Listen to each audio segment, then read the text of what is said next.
How many of you are parents here? And how many of you feel that parenting is becoming increasingly difficult today? And how many of you really hugged your children in last 1 week, lovingly, compassionately? I can see some hands going down. Why is it that? On the one point, we are saying that parenting has become increasingly difficult, and on the other hand, we are just ignoring this fundamental tool, technique, the requirement to create a bond, to hug our children. Why? You remember when our children were babies, they were not able to utter a single word, but still we used to understand their emotions. They used to cry, they used to laugh, they used to scream. And we used to do the same along with them. We used to understand them with our hearts wide open for them. Why there is a disconnect today? On this, I remember a short story. There was a boy who was sleeping inside his bedroom. He was in his dreams. In the middle of the night, he suddenly awoke. And he sees this deadly figure with 2 horns in front of him. He was terrified. He didn't understand what to do. He shouted, he yelled, "Hey, hi, hello. Who are you? What are you doing inside my bedroom?" This deadly figure, it kept silent. It just kept observing the little boy. The boy's palms started sweating. His heartbeat started increasing.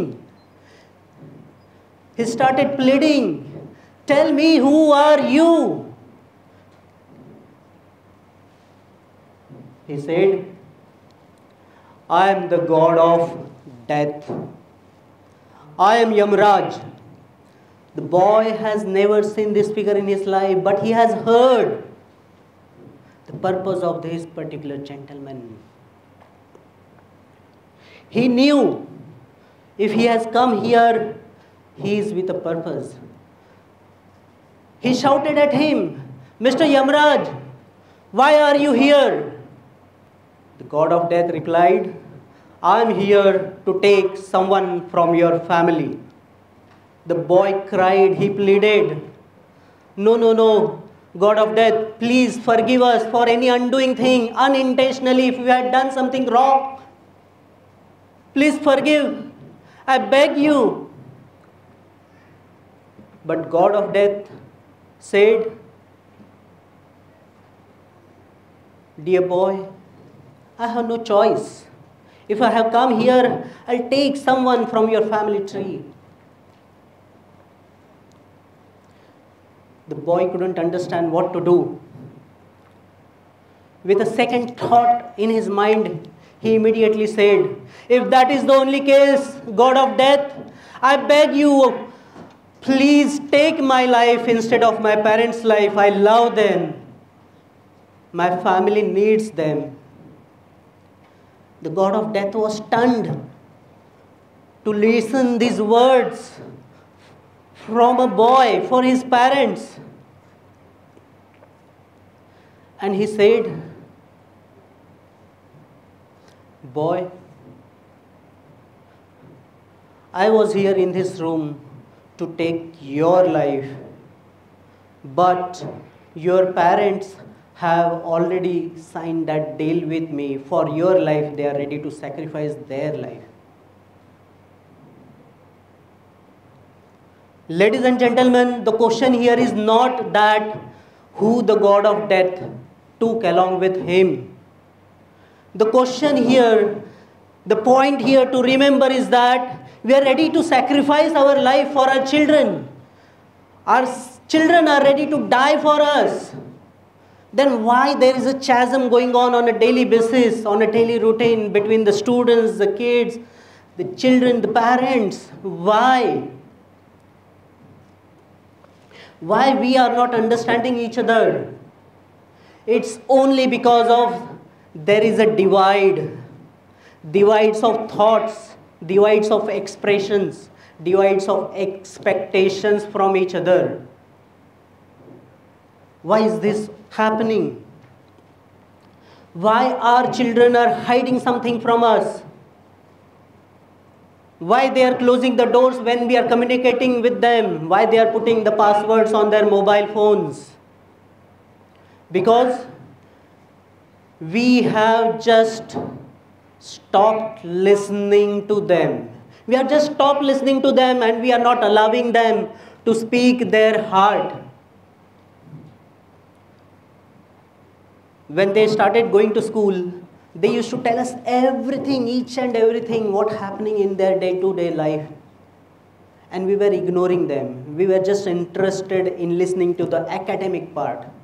We have restricted our conversation with them only to couple of questions like, did you go to school? Did you do your homework? Padhai kaise ho rahi hai? When are your exams? I want you to do this. I want you to do that. That's it. And why am I telling you all this? See, when I was a child, I was always good in my academics. I love mathematics. I teach mathematics today as well. But I was better known for my qualities, such as I was a good tabla player, I was a good singer, extracurricular activities. I was involved in all the school functions and all. I was better known for that. But as it happens with everybody else, when it comes to 9, 10th, 11th, 12th standard, parents start focusing on the studies aspect. They want us to keep our hobbies aside, our passion aside, and they just want us to be career oriented. And what is career all about? Since last almost a decade now, I have been closely interacting with the students, teachers, and the parents community. And I'm confronted on a daily basis with hundreds of questions. Hundreds and thousands of teachers and students I get a chance to interact with.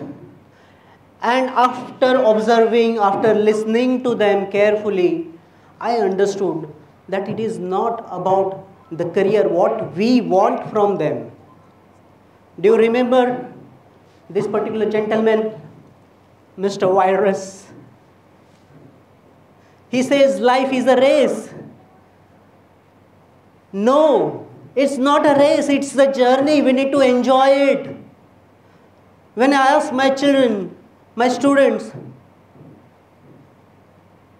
beta kya banna chahte ho? What are your dreams? What are your aspirations like? They say, kya farak padta hai sir? Meaning, who cares? Because we give them only one choice. You can become anything in your life, engineer or doctor, that's it. These are the only two worlds for us. And being an HR professional, I have a corporate experience, I have been into the teaching field. I interact with people. These are some of the observations that 75% of the students are forced to take the careers of the choice of their parents. 65% of the parents, they feel that their children are incapable to take their own career decisions. 70% of the people like us who are working today, they are not happy with whatever they are doing in their career. They want to switch their career. I am sure many of you sitting out over here, if given an opportunity, you would like to do what you love. Right? After understanding hundreds and thousands of students, I decided to dedicate completely my life. What happened with me should not happen with any other children. Should not happen with any other students. Should not happen with any of your children. Atulya life. Atulya meaning incomparable or incredible life. Incredible life for the children, for the foundation of a better world. A stands for acceptance. These are two of my students, Sarish, who leads under 18 cricket team, vice captain. Snehal Mane, she is number 3 Indian lawn tennis player under 18. Their parents observed when they were into their just 5th and 6th standard, they understood that they have potential to become sportsmen. They can make it big in their careers. They started focusing on the sports aspect. They got the necessary training, coaching from the mentors. Today they are proud parents of those students. T stands for trust. These are some of my students who are now doctors. In their first attempt for the NEET examination, they were not able to qualify it, not able to get the good scores which were sufficient enough to get them admissions in the medical colleges. But they expected trust from their parents. Their parents trusted them. They got one more year for the preparation of the examinations, and they come out with the flying colors. Today they are living the life of their dreams. They are doctors. U stands for understand. See that boy, Ajinkya. He was my student in 8, 9, 10 standard. He was very average in his studies. He was good, but his focus was into sports, physical fitness and all. His dream was to become a lieutenant, an army officer. Unfortunately, even after admitting into a military school in his 11th and 12th standard, he was not able to crack the highly competitive NDA examinations. But his parents understood him. They cared for him. They gave him support. What happens in next 3 years? This boy strongly determines and he keeps single monomaniacal focus that I want to become an army officer. He cracks the SSB examination in his first attempt. Today he is the youngest lieutenant in Indian Army. Love, L. These are two of my students who are brothers. They lost their father when they were just 11 and 12 years of age. It was very difficult for them. But the upbringing that their father had given them till whatever time he was able to spend with them was sufficient for them for throughout their life.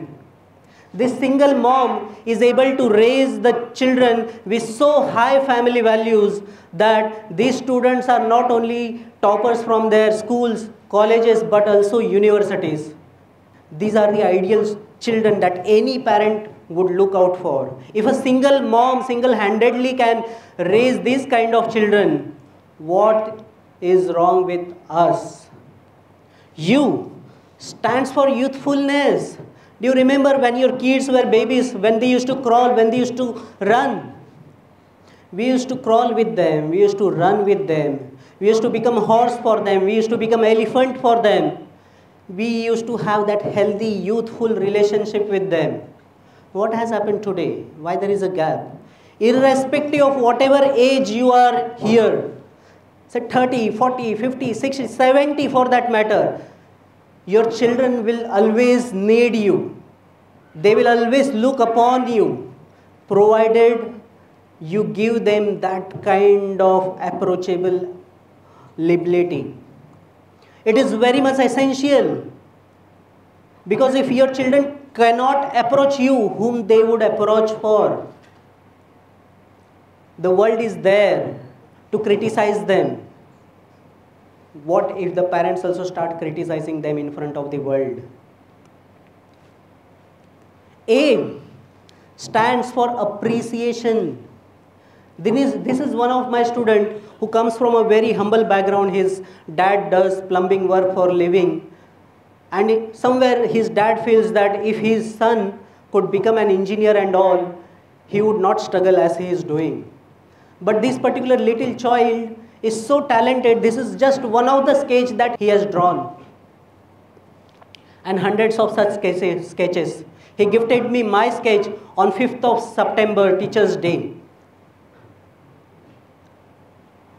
I analyzed his skills and I spoke with his father and requested him, please please help him pursue this as the career.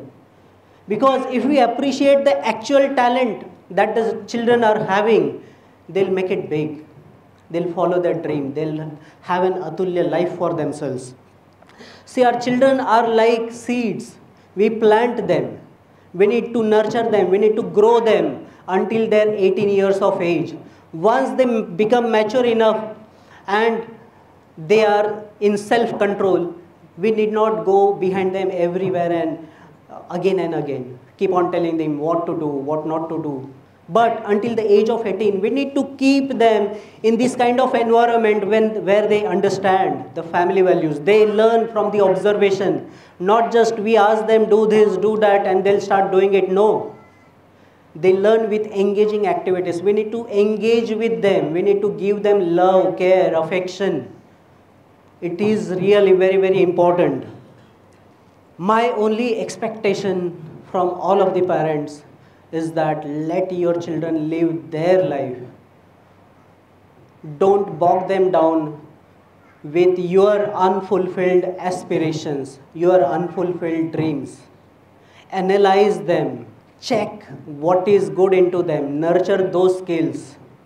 I don't want them to sing this particular song when they come into their 30s and 40s and 50s, which we might feel at some moment of time. This song comes from the movie Three Idiots, which goes like this.